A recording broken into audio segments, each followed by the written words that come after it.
Hi there, I'm Brad Ruden, Agronomy Tech Services Manager with Agtegra Cooperative, and we're out in our research and technology plots today to take a look at a few of the concepts that we've been testing out in our plots for 2025 prior to harvest. We're going to begin with this plot right behind me. This is residue management. As we know across the Agtegra Cooperative territory, especially in the northern parts of our territory, we have a very, very good corn crop coming out here. The issue with it we're going to have is we now have a lot taller corn in the last few years with a lot more robust stalks, and we're going to run into potentially a lot of residue post-harvest. How do we manage that residue is going to become a key factor for us, especially if we're looking at no-till or minimum till situations. Residue creates several problems for us. First of all, residue is just a physical problem in the spring. If we have a pile of corn residue out there and we're trying to plant our soybeans into our corn residue this next year, physically the residue gets in the way.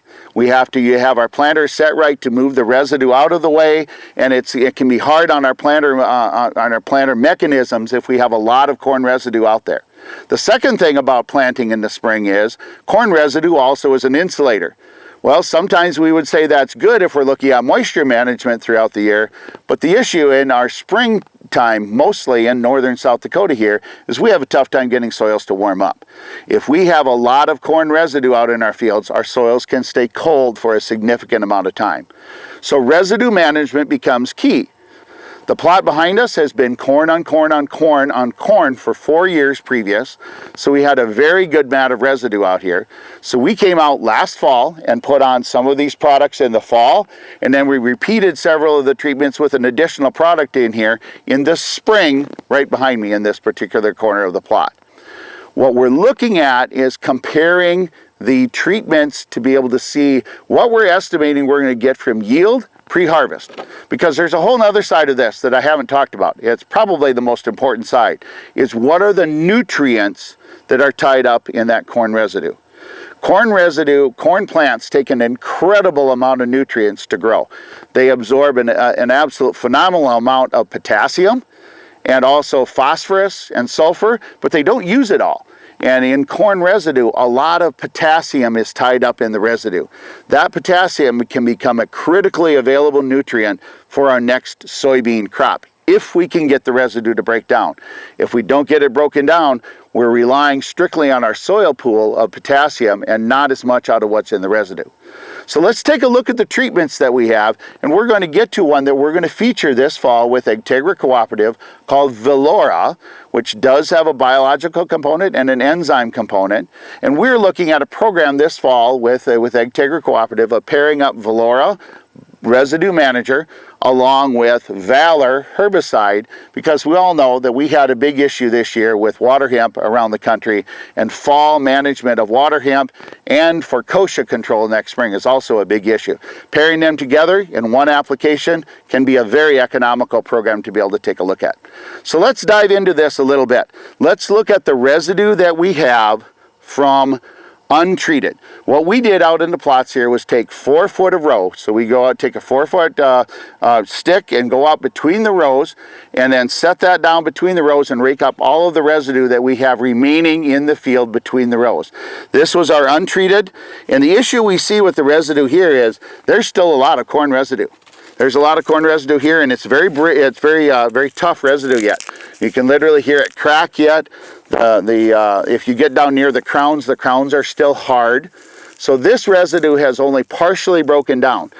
We did have better breakdown this year than we've had in past years where we've done this plot, and I think that makes sense, because if you think about the year up here at Aberdeen, we've had over 25 inches of rainfall this year.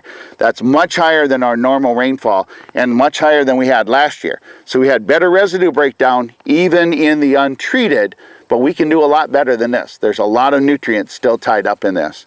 If we go over to our Velora product that we're going to feature with Agtegra Cooperative, we did it fall applied, and we also applied it in the spring this year. And we actually had a little bit better luck with it in the spring this year, but that's just, I think, because of the year. Again, we were extremely wet up here during this year. We had ideal conditions for residue breakdown. But if we're looking at the fall application, which is our best window to be able to get this done, we can see in this particular bucket, we have really reduced that amount of residue.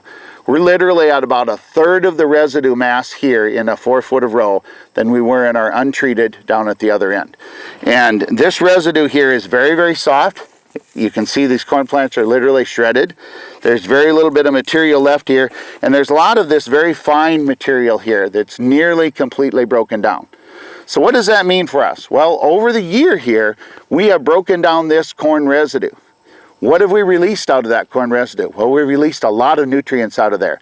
In fact, we went out to test this. How much nutrients have we released that will feed the soybean crop that's growing in this plot right now?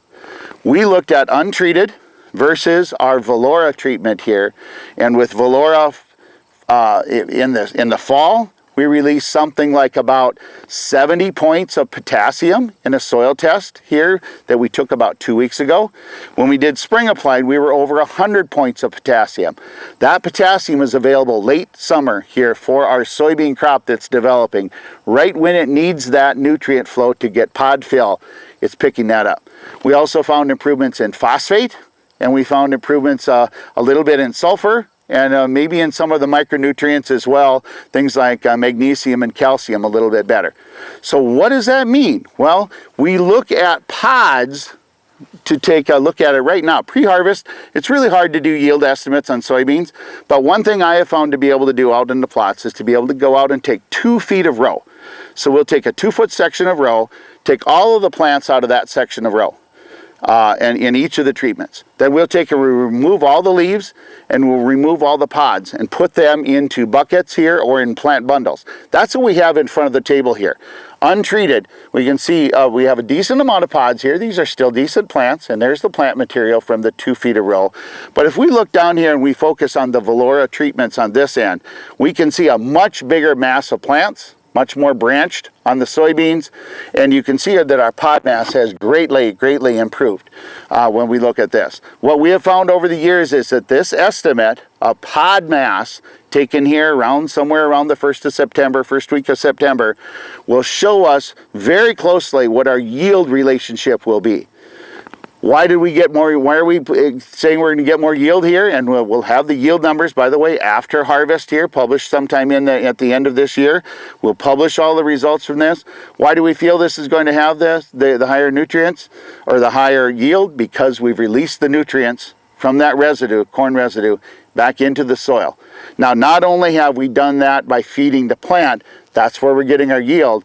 But one other concept that we've really done is we have improved the soil structure as well.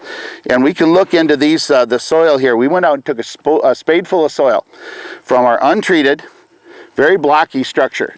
Very massive soil structure here. We can get some very heavy clay soils up here. If we compare that to what we gathered out of the treated plot, I think it's pretty strikingly different. In the treated plot, I can literally take this soil and make it into crumbs.